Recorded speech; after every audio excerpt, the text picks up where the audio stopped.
Well, hello everyone, and welcome back to Professor Layton and the Diabolical Box. Previously, trailing the thief who stole the Elysian box, Luke and Layton board the Voluntary Express. The decadence of the train, which is known as a cruise ship on rails, astounds them. Surrounded by the luxury of the Voluntary Express, the pair begins their investigation. Yes, indeed.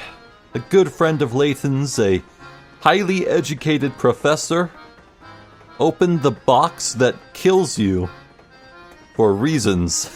At least that's what the letter said. Who knows? I'm not ruling out someone sending the letter in the victim's place, but then again, it was handwritten, and I imagine Layton would recognize the handwriting of his colleague, unless Layton has recognized that it's a fake letter and is keeping that close to his chest. Who knows? Also, Flora's here on the train, which is nice. Anyway, let's get looking around, and to that end, in coins, oh yeah. Whoever did the lighting here has excellent taste. That looks like an incredibly basic, simple light to me. I haven't really seen anything else that could jump out as being a hint coin. Oh! Alright, so I can go in here just by clicking. What if I see. So it looks like I can bypass this little girl and go elsewhere, including backwards. Interesting.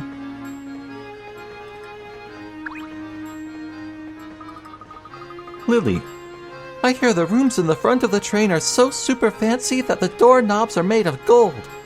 But no one's allowed in except for really rich people. So, misters, are you really rich? 'Cause if you are, you can go see the super duper fancy rooms. Super duper fancy rooms, huh?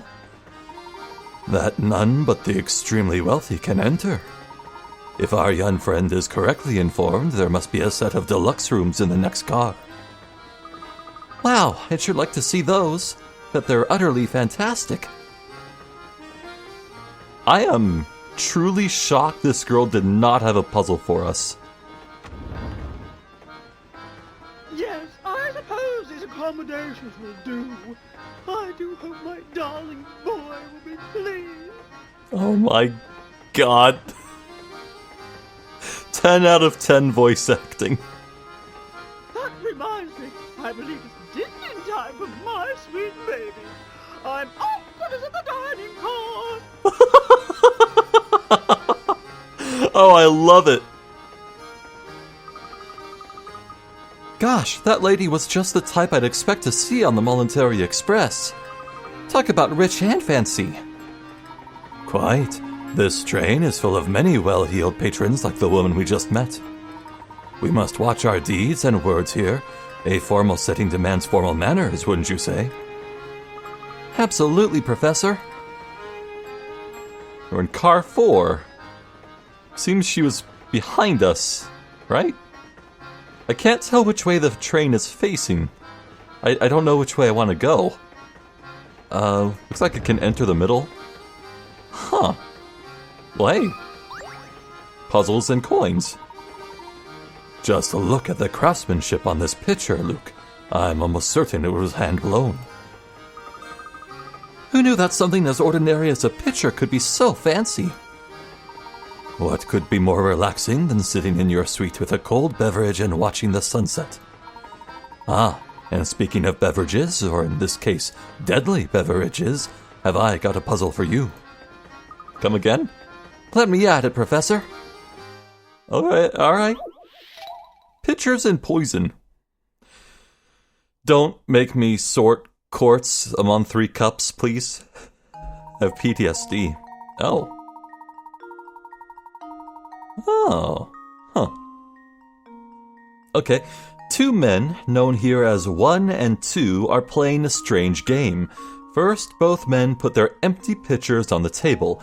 Next, a judge brings a pitcher filled with purple poison and places it in either spot A or spot B. The judge then starts shifting the poison from one pitcher to any adjacent pitcher over and over. After moving the liquid 55 times, the owner of the poison-filled pitcher must drink its contents. If you were to judge and secretly wanted one to win, would you place the poison-filled pitcher down in spot A or B?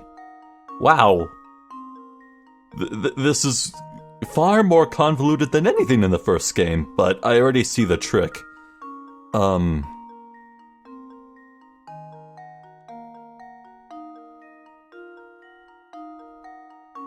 So A drinks from 1, and B drinks from 2. I see that. At least I assume that's how it's gonna work. Alright, so... Right.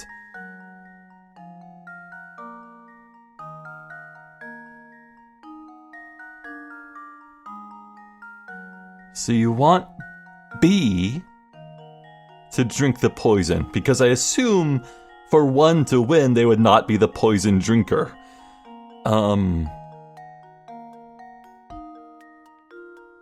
So 55 times is a lot, but you can just... It'll always be the same whether it's even or odd. 55 is the same as moving it 3 times, or 5 times, or even 1 time.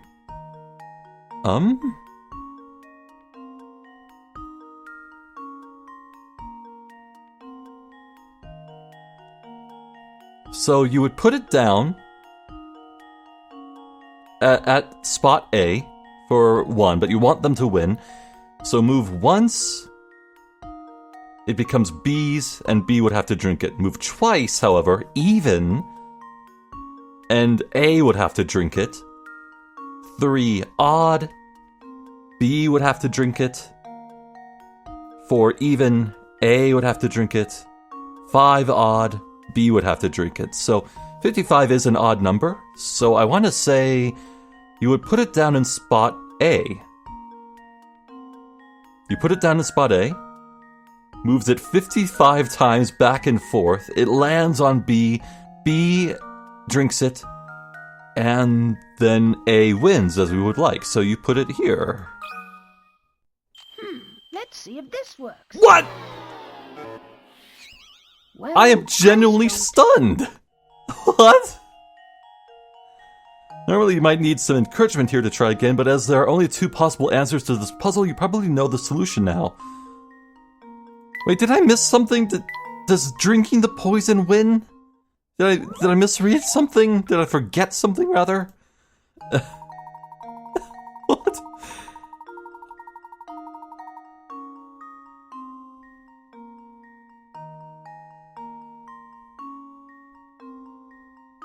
After moving the liquid 55 times, the owner of the poison-filled pitcher must drink its contents.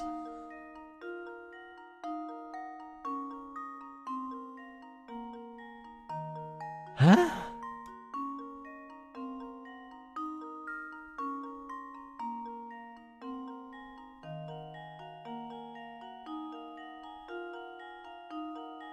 Oh, I get it! My mistake! I get it! I get it! I get it!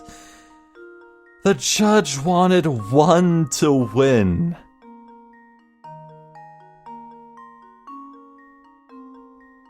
It wanted A to... I wanted...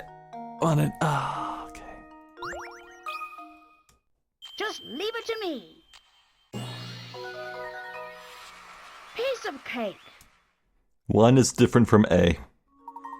The liquid changes pitchers 55 times, which is an odd number of pours. Regardless of where you set down your pitcher, whichever pitcher sits in the middle of the 3 will always... Middle of the 3?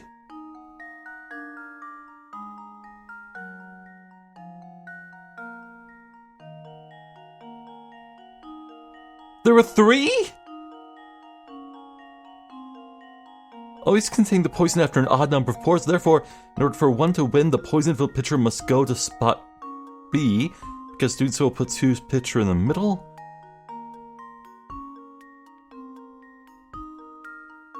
I completely failed to see what this was asking me to visualize. I thought there were only 2 pitchers. I thought the 1 and 2 represented possible positions for the poison jug to be in. Not that there were 2 physical jugs in addition to the poison pitcher. Oh, come on! Well, we're off to a rocking start. Excellent work. Now let's press on. We mustn't stand around all day. Yeah. Well, I can roll with the punches. The first game was pretty generous about how many times you could fail and still get all the rewards. Devious places for hint coins. Gosh, I really wish they would place the hint coins in actually interesting looking places. As it stands, you just click randomly. You have no way to tell just by looking where a hint coin would be. But then again, I guess that's just a limitation of how limited the Nintendo DS was.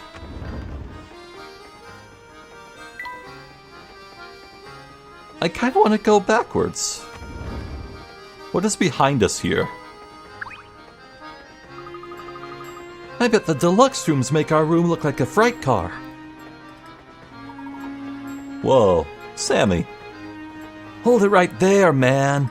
Sammy Thunder says entrance to that car is for VIPs only, capiche? Now I know you'd like to sneak a peek, but the whole car's booked, so that's a no-go. I bet the kind of person who can rent out the whole car must be some kind of super tycoon. Indeed. I wonder what it must be like to have that much room to yourself on a train of this caliber. Well, for now I suppose you'll just have to keep wondering, eh, Professor? And regretting that you didn't take the treasure in, Saint Mystere, yeah. Ha ha ha.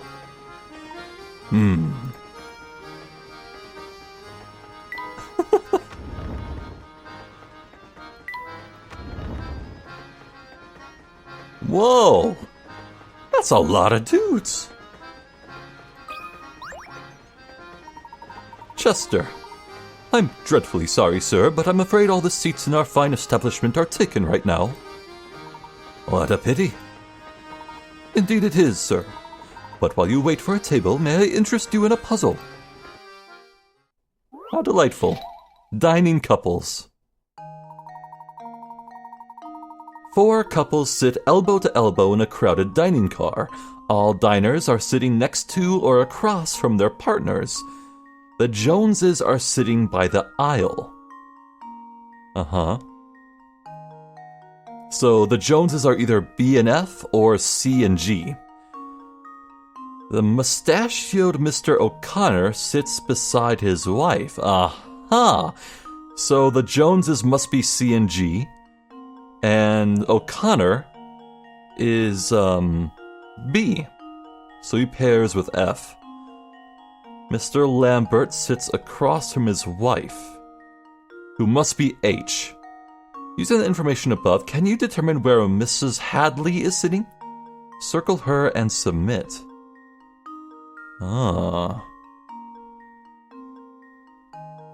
Okay. I should definitely use the memo to help me keep track of my thoughts. So, the Joneses are sitting by the aisle. Mustachioed O'Connor sits beside his wife. So these two are pairs. Connor. The Joneses are sitting by the aisle, so it must be these two. And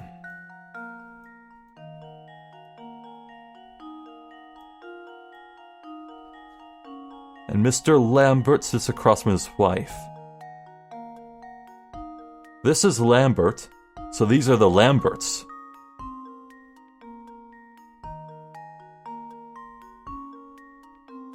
This must be Mrs. Hadley. This looks like a dude, because he kind of has like a receding hairline. It must be her. Yeah? Yeah. This should do the trick. Ha! Wonderful. Even though I was so confident, I always feel a twinge of doubt whenever I click submit. That's right. Since the mustachioed Mr. O'Connor is sitting beside his wife, both couples on the left must be sitting beside their spouses. Since Mr. Lambert is sitting across from his wife, he must be sitting at the right table.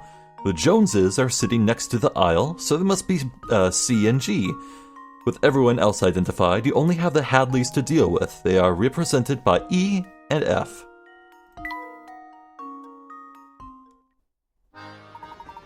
That's exactly right, sirs. They say that nothing whets the appetite like a hearty puzzle. Oh, and it appears the table has just opened up. Allow me just a moment to tidy it up, and then I will be happy to escort you to your seats. Great, I'm starving. Oh boy, I get to do alright, you ready? Oh, good. Our table is finally ready. We'll just be taking our seats then. Madame, please wait just a moment. You see, these passengers have been here much longer. Nonsense! We'll not hear another word of this. You take these people before us. We are insulted. I do apologize, madame. It's simply that these gentlemen arrived before you. We will not be kept waiting, do you understand? Not a single second. Now out of our way. Madame.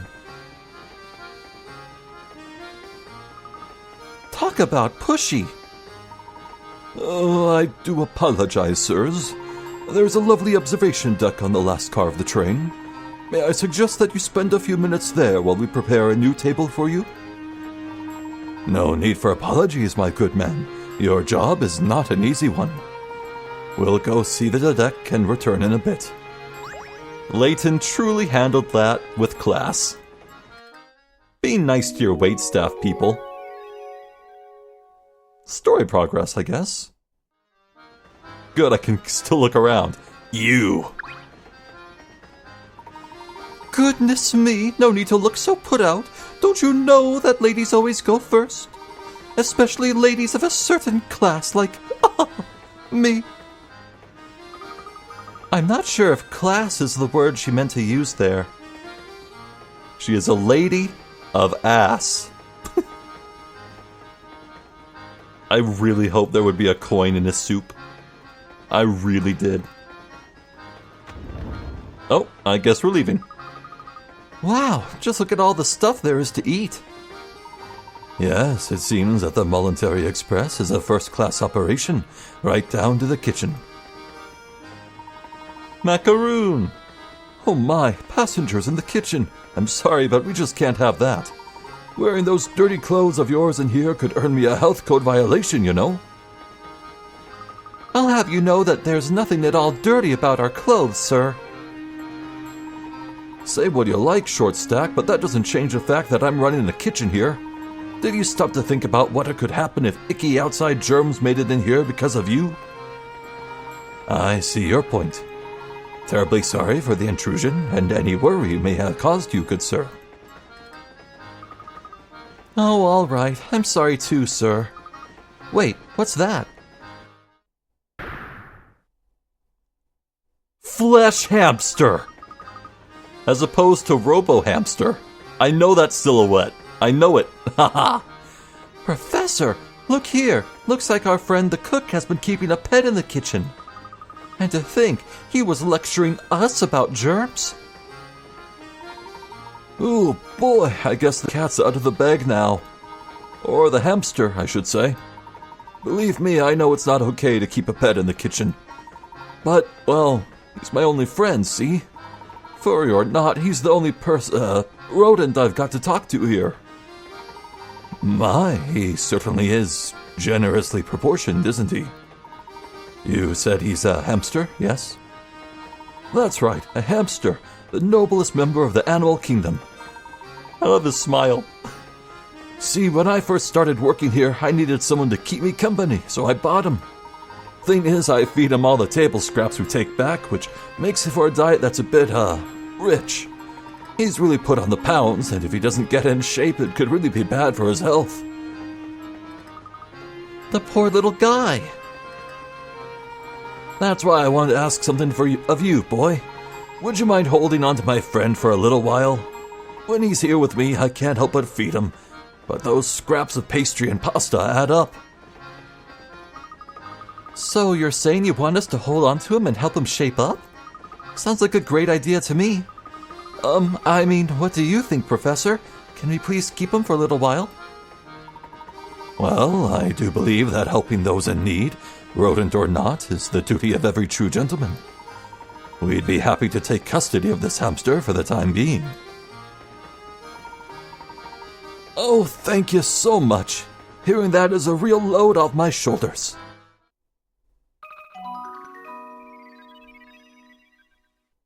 Yeah! Welcome to the crew, Hamster. You can access the hamster minigame by tapping the hamster icon inside the professor's trunk. Minigame, really. Oh, and one more thing. Since we won't be seeing each other for a while, please give him this apple, will you? He loves them so. A new hamster toy? I'll get in shape. Alright. I was wondering if I would actually... Yeah, okay. Oh, I'm gonna miss my little guy. Please take good care of him. Don't worry, he's in good hands. I'll teach him to go for the eyes. Oh my god! I can name him anything? Ooh! Okay. Robo-Dog was named Subscrib. It's only fair. It's only fair.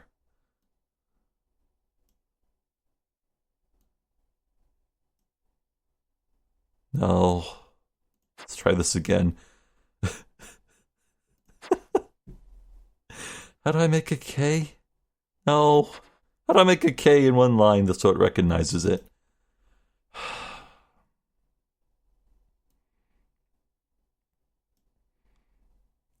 Okay, I tried to spell like. Instead we have Lazerb. Welcome aboard, Lazerb.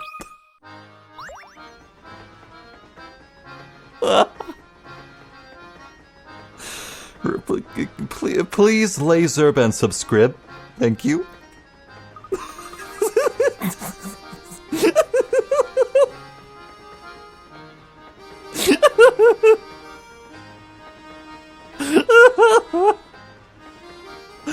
Oh, I'm having fun. Okay, little guy, from now on, anywhere I go, you'll go too. Squeak. Squeak. Haha, it appears that your special talent with animals has earned you a new friend, Luke. I think so too, Professor.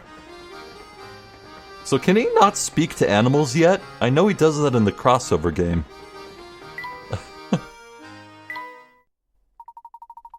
Use the items you've picked up to help that sluggish hamster get back in shape. Items at your disposal are shown at the top of the touchscreen. Drag items with the stylus to position them on the hamster's playground. The hamster notices any items within 3 spaces of his positions. Aha. You won't react to any items 4 or more spaces away, so really think about where you place items. Tap an item to see the properties it has. Take advantage of the special properties of each item to maximize the hamster's workout routine. Once you've placed all the items where you want them, tap Exercise to get your hamster moving. Once the hamster interacts with an item, it disappears from the playground. Oh! His workout ends when all items are gone or when he can't find the next item. Each time the hamster walks the number of steps listed as his goal, he'll get a little healthier. If you can get the hamster to his peak physical condition, something neat will happen.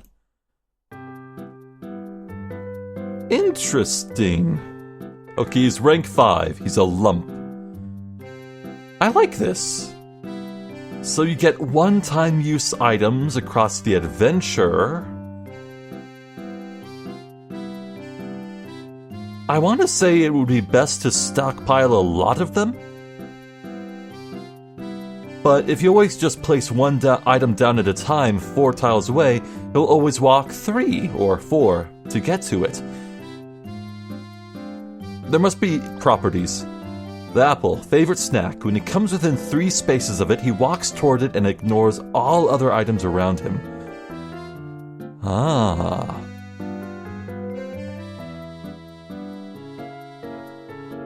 I feel like I could... Surely you would have to get items with properties that would let you make him walk even more. Interesting. I wonder if you put an item between the apple and Lazerb, then he'll walk over the item and not consume it? Hard to say. We'll come back to this. We'll come back to this, Lazerb. Alright. Oh, I'm gonna miss my little guy. Please take good care of him. Don't worry, he's in good hands. Sure. Can you imagine all the dishes they must have to do? But those veggies come straight from the farm. Anything in the fridge? The light. Unlike the rest of the train, it's kind of dim and dreary here. Yeah. Oh, it looks like it would smell stuffy.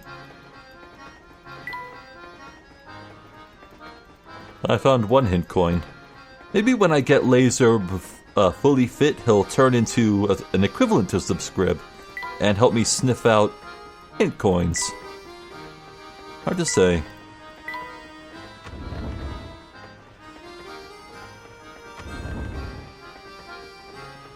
Hello, we're in car 6. Wow, this is a long train. Sally. Welcome aboard, sirs. May I interest you in a refreshing beverage or a scrumptious snack? Thank you, but I don't think we need any snacks right now. Of course you don't. And I put on my best smile for nothing. What, are you paid by the sale? Since we've got this ritzy dining car on board, most people get their chow there. With competition like that, it's hard to sell even a cup of tea. I'm so bored. What do you mean competition? Do you not work here? I've got a while until my shift ends, so help me pass the time with this puzzle, would you? Damn, it sounds like she has a dream job. She gets to sit around do it. Ooh, is this Tower of Hanoi? Please say it's Tower of Hanoi. Now here's a tasty puzzle for you. Your task is to take that big stack of pancakes on the left plate and move them to the plate on the far right. In doing so, however, you need to follow these rules. You can move only 1 pancake at a time. A pancake can never rest on another pancake smaller than itself. Oh, it's Tower of Hanoi! I spent the whole first game waiting for one of these. I love this kind of puzzle.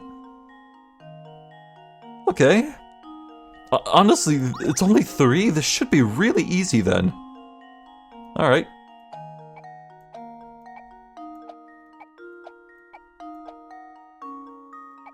Wait, did I mess up?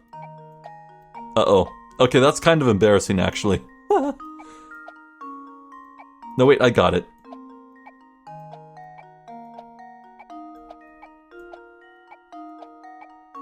Ba-bam, ba-bam. Just leave it to me. I'll put my money where my mouth is. I'm good at that. Apprentice strikes again. And best part is, there's probably gonna be a harder one later in the game. I'm looking forward to it. Delicious. The solution can be achieved in as few as 7 moves. How many moves did it take you? Triple that. This puzzle is actually a variant of the famous Tower of Hanoi puzzle, a brain teaser invented by the French mathematician over 100 years ago. Neat. I didn't know it was French. Whoa, check out the brain on you, kiddo. So, listen, our next stop is in this stinky little 2-cow village called Dropstone, right? Say what? There's, like, nothing there. Sure wish we could stop somewhere more exciting for a change. But I guess that's working a job for you. Sometimes you just have to deal with crippling boredom. Huh. Anything else? Gosh, I'm about to just keel over from boredom. Sure, the job pays well, but it's so slow, it's painful. Get a book. Looks like no one's here right now. Let's check back later. Well, you were able to walk into the other cart without any hesitation. Huh.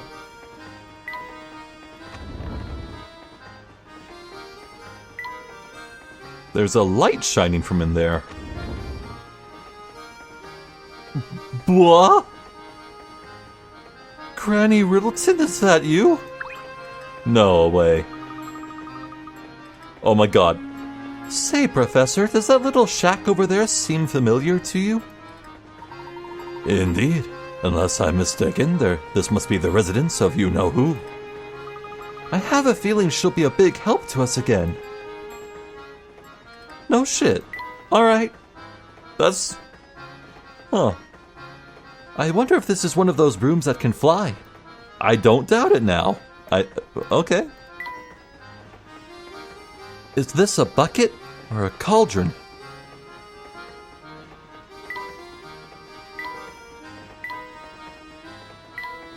We'll come back to you, Riddleton. Interesting. Very interesting. My, what a lovely deck. Wow, this is the best. This breeze feels great.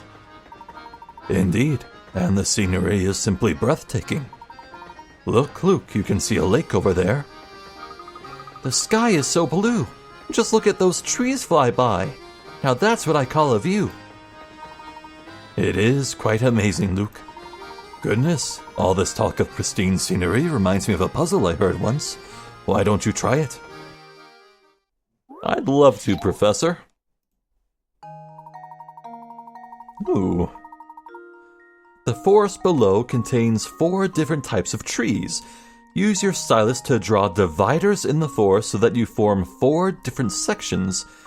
Each section should contain 1 of each type of tree, and all the trees must be connected either horizontally or vertically, but not diagonally. Oh. Huh? All the trees must be connected either horizontally or okay. Right. I get it.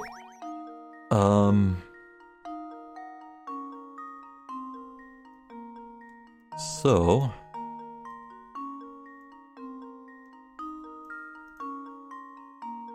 No, that's not what I want to do. Here's an example of one.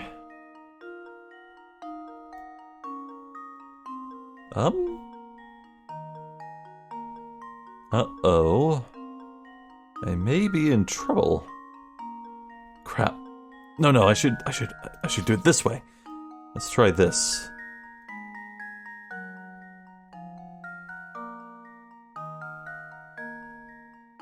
No, hold on. No, I almost got it. Okay, that's one, maybe. And then here we could have this. No, this cuts out this bit here. Crap, I thought I was onto something. Well, I get the idea. I do.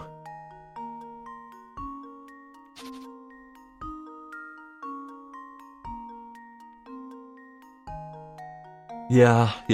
Just give me a minute, I'll work this out. It should be pretty simple.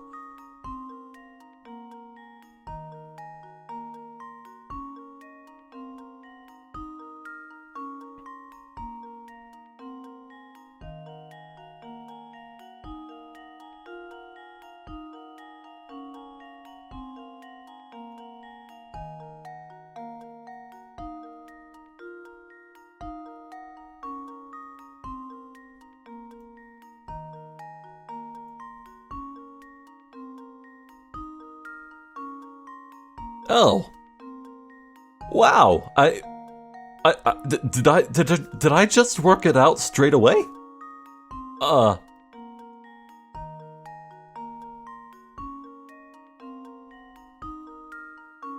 Yeah.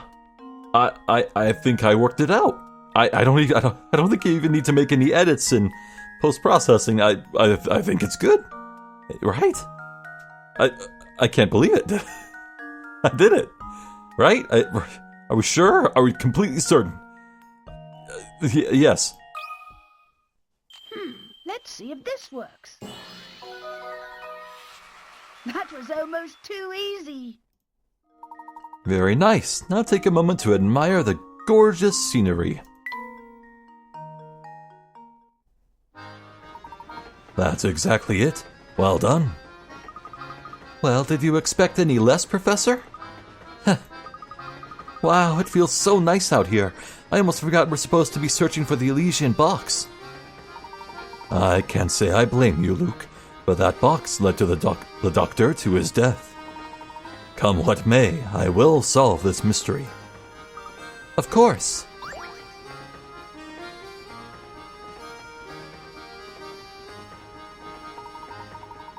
I think we finally have a good grasp of this train's layout.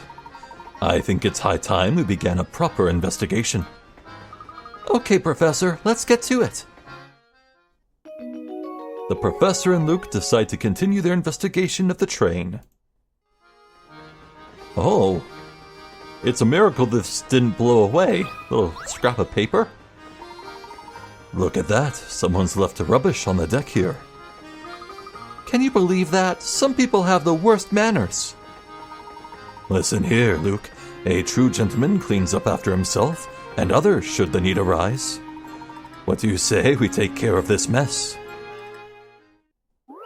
Yeah, screw littering. Whoa. Oh, was this a slide puzzle? Hey. Wait. Oh, right, I can probably put the blue blocks in the trash. Yeah. Put that trash where it belongs. Okay. I think this is the only move we can make here. I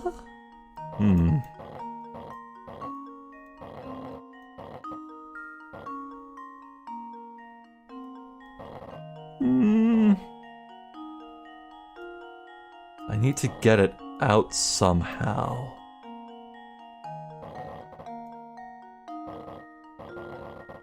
Okay, I do like that it's way more responsive to drag these around than in the first game. They really polished this up. I appreciate that a lot.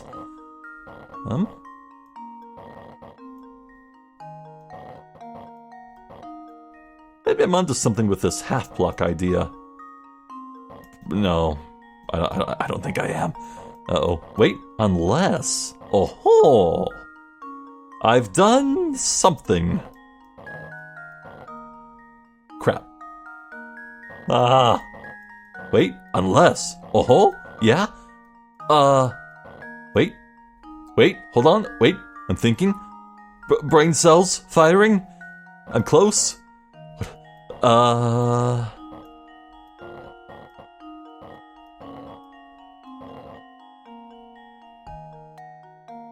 Oh, fie.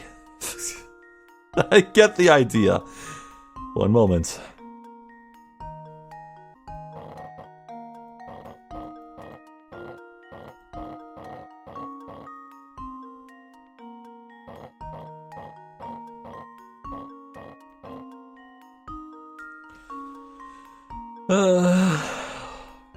$999. I think I've earned a hint coin. Give me one. Give this method of starting the puzzle a shot.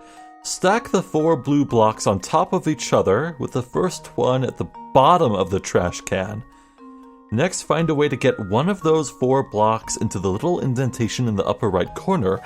Once it's in place, you'll never have to move that block again. Okay. I'll try that.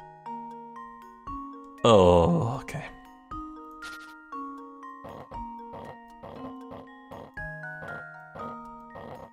Now I never have to move that.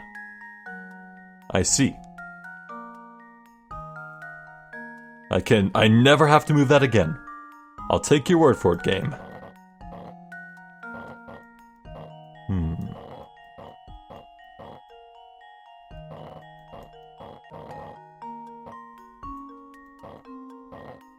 Yeah!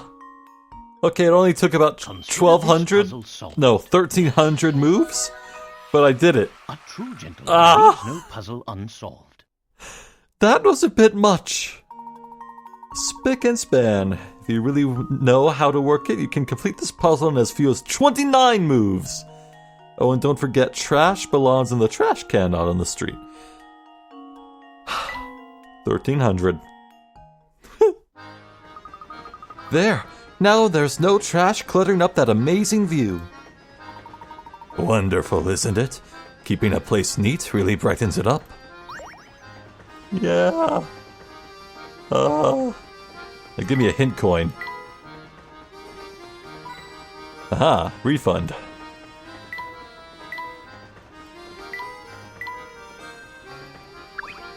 Oh.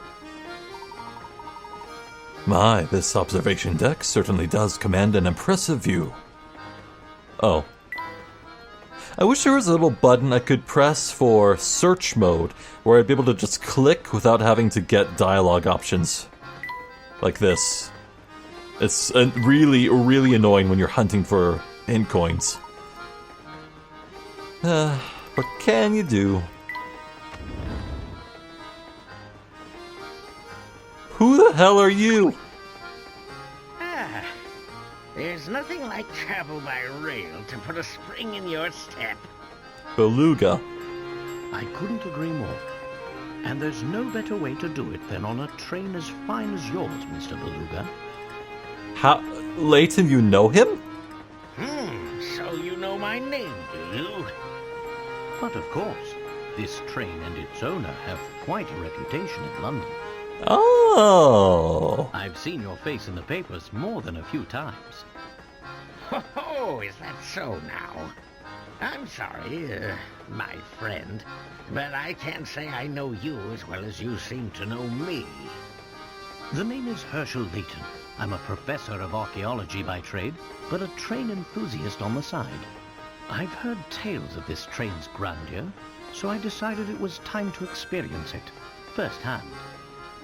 Well, isn't that something? It certainly is a pleasure to meet you, Mr. Layton, was it? Oh my, just look at how late it's gotten. I really have to run. Do enjoy your time aboard. Huh. He seemed very nice, but his design kinda rubs me the wrong way. I'm not sure what to make of that person. Well, he's rich, so I hate him. Riddleton, hello? Not right now. Fair enough.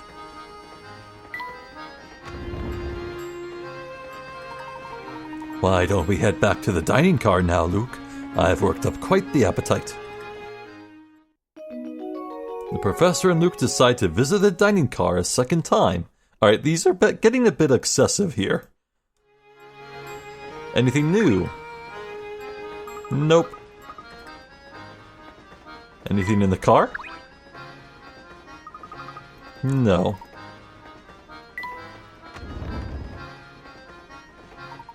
Welcome back, sirs. My deepest apologies for the long wait.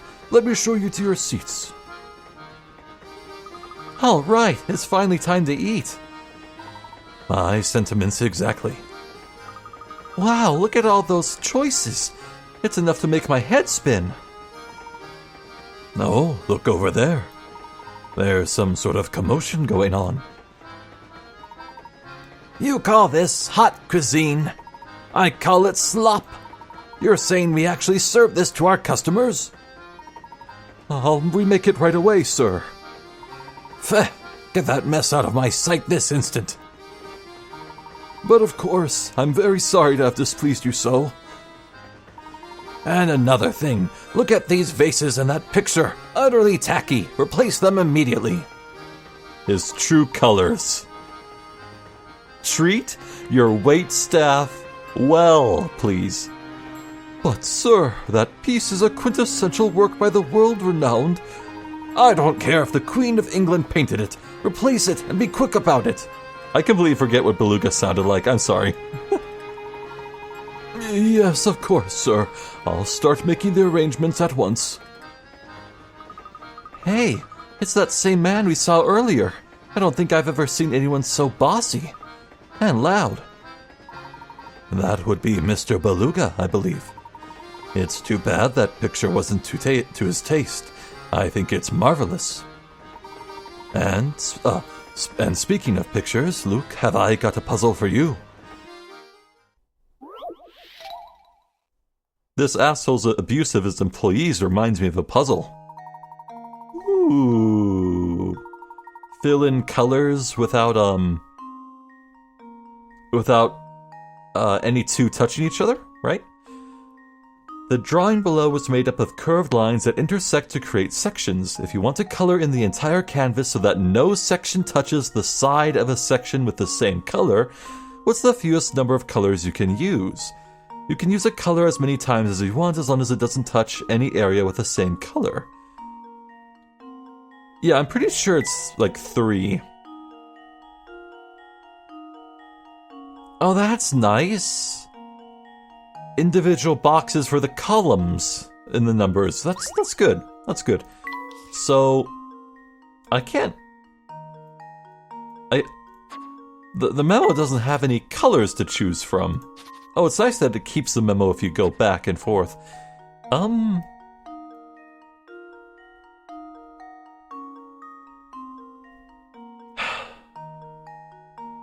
Well, time for a memo of my own would be far superior. One moment. Oh, would you look at that? Tricky, but by my eye, it appears the answer is 2. You just need 2 colors then. That is assuming the cross-sections aren't touching the sides by the game's logic. I want to say it's 2. I'd say it's 2.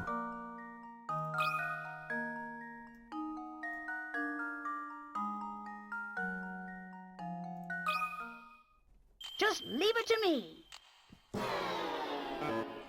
Well, Oops, I painted it in wrong. Unless it's a trick question. Is it a trick question? I swear, I always read them so carefully. Once more, with passion this time. If you want to color in the entire canvas so that no section touches the side of a section with the same color... The side, yes. It's the fewest number of colors you can use.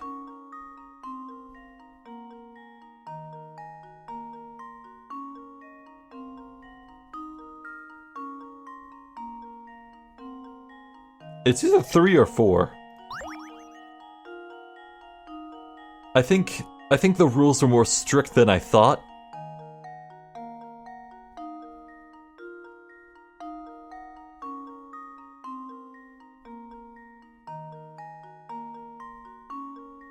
It's either 3 or 4.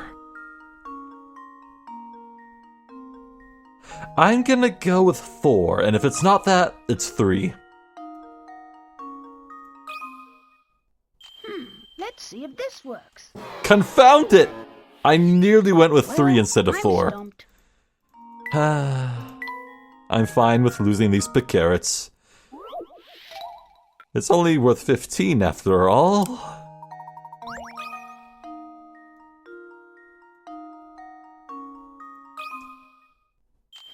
Let's see if this works. Huzzah. Layton's apprentice strikes again. So I did miss one. Crap. You'll need 3 colors to fill in the drawing. Most of the drawing can be done with 2 colors, but one pesky area in the lower left corner requires a 3rd color to complete. Yeah, it's the only one that's touching 4 pieces. Or, no, 5. Yeah.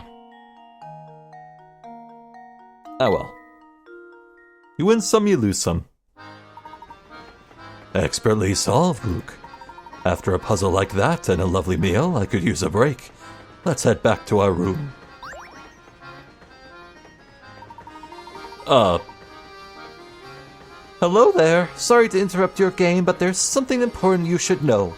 As you progress through the story, some puzzles will disappear from their original locations. These puzzles are then moved to Granny Riddleton's shack, where you can solve them when you want. Oh, I thought it was her speaking. Here's the first set. If no puzzles appear on the next screen, it means there are no unsolved puzzles to send right now. A strip of paper? Really? I missed one. Really? What did I miss? Well, we're going there right now, aren't we? Anything else to say? Oh, you have a puzzle for us. Thank you for your patronage, sirs. I hope our cuisine was to your liking. Oh, yes. Both the variety and execution were excellent. You honor us, sir. Professional servers such as myself live for words like those. As a fan of diverse menus, perhaps you might enjoy this puzzle, sir. Number 8. Luke's Big Dinner. Now, Luke, are you sure you can really eat all of that? You put in quite an order there. No sweat, Professor. I'll clean my plate and still have room for more. It's no wonder the Professor is concerned, as Luke's order cost twice what the Professor's did. Below, you can see all the items Luke and Professor Layton ordered, as well as the price of each item. Touch the price for each of the items that are part of Luke's order. Ah, clever. So, some of these belong to Layton, some to Luke. Luke's total is twice that of Layton's. Now, we already can probably reason that Luke ordered more items than Layton.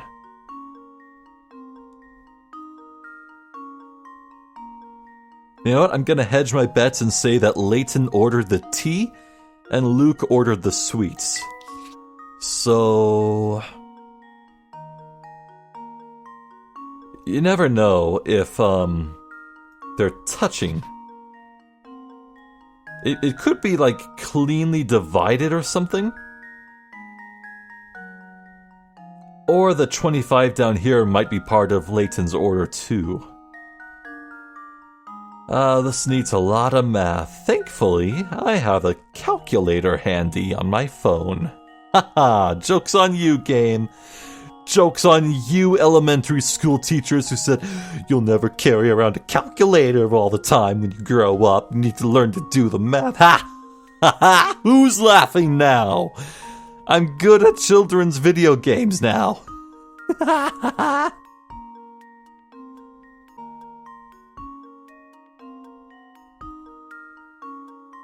Well, would you look at that? These 3 items cost 35, and the other 4 cost 70. By my just complete whim, I solved it on the very literal first, wow. So Layton got the tea, the salad, and the sandwiches. Luke got the whipped cream soda or smoothie, the soup, the cut of meat with gravy, and potato and fries, or fish and chips. Now that's one hell of a feast. Yeah, 35 is half of 70 because you, if you double this, the 2 30s is 60 and 2 5s is 10, and you add the 60 and the 10 and you get 70, and that is how my brain works. Right. Touch the price for each of the items that are part of Luke's order. Submit. Consider this puzzle solved. A true gentleman leaves no puzzle unsolved. Good work. If you calculate the total tab, you'll see that the meal cost £105. Now in the total, Luke must have ordered £70 worth of food, and the Professor 35. It just hit me how much little money that entire feast cost, and I'm sad now. Are you sure you didn't order too much? Nope, this stew's great, and the steak's chomp great too. Well then, heat up, I suppose. goodness, you must possess quite the intellect to solve a puzzle like that so easily. Now, as we have some time until our next destination, I invite you to sit back and enjoy the ride. Thank you, Chester. Oh, that is a really cool detail. It's the same person sitting here, but he's finished his meal. Wow. This game was made with love and a high budget. Wow. Okay, we're going back to Riddleton's. Ah, no, we can't. Oh, well. We'll swing by later. Well then, anything new in the kitchen? You don't say. Whew, that was bad, even for Mr. Beluga. You mean he always blows up at you like that? Well, you know, me or someone else on the staff. The boss can be real hard to please. That's awful. You guys shouldn't have to put up with him bullying you like that. Well, the boss does have a point. After all, he made this railway what it is. He always says that a first-class train deserves first-class atmosphere. Heck, even the plates we use in the dining car are special order. The workmanship is amazing. Check out the details on the back. Puzzle time. We'll do this, then call it a day.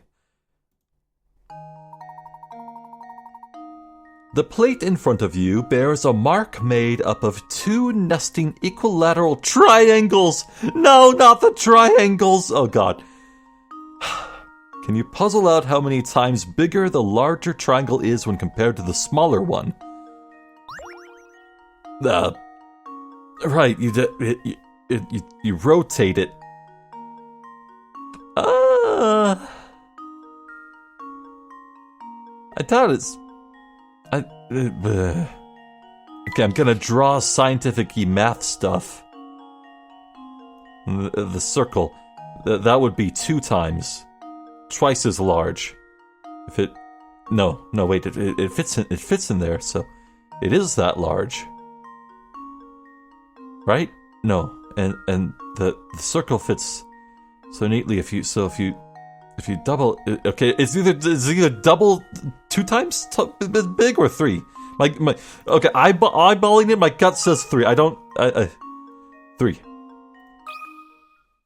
Just leave it to me.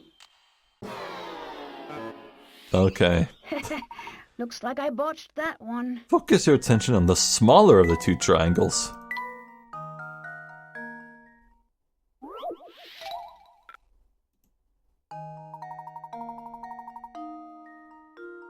It's 4!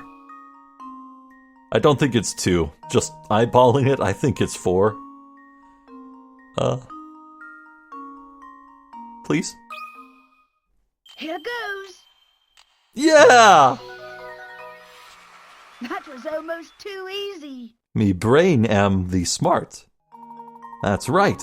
If you think to flip the little triangle around as shown, it should only take a moment to realize that 4 of the smaller triangles will fit in the larger one. Oh!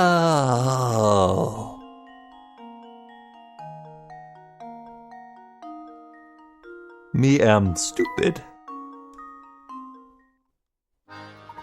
Gosh, you've really got an eye for this kind of thing. What exactly do you think Mr. Beluga doesn't like about these plates? You got me there. I guess rich people are just fickle. Eat the rich. Anyway. Thoroughly enjoying my time with this game.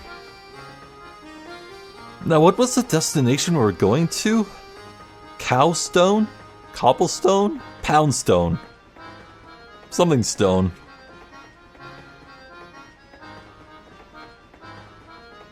You know what? This game is okay. Okay. They said that not the destination, but like the next stop. Yes, the next stop was the term used. I think I've clued into the structure this game is taking at long last. I guess the train is our hub that we'll return to, but intermittently the train will make stops and will disembark and explore the nearby areas. Which is a bit frightening, because I may have left hint coins behind in London, and maybe we're never going back there again? That is scary, though I guess I can take solace in the fact that no hint coin on the train is missable, if my theory is true. Gosh, yeah, we have Riddleton in the carriage back there to help us find any missing puzzles that we bypass completely. But hint coins in this game may be gone for good if you don't get them on your first trip. That is frightening. Though I could see there being like some... maybe like right before the point of no return, the game opens up and it lets you say, hey, alright, go back and you can explore anywhere you like, whenever. I don't know. I don't know for certain. I don't want to believe this game would be that strict with the hint coin possibilities and the backtracking, but I really do like this. Very fun puzzles. Just a complete and total step up in every way. Gods, I don't think I could ever go back to Curious Village. I really don't. This is just so much better in every way, and gods, I was loving Curious Village. Well, I'm Zephyr the Jester. This has been more of Professor Layton and the Diabolical Box. I forgot the name there for a second. Thank you for watching, and hopefully I'll catch you next time. So until then, please take care.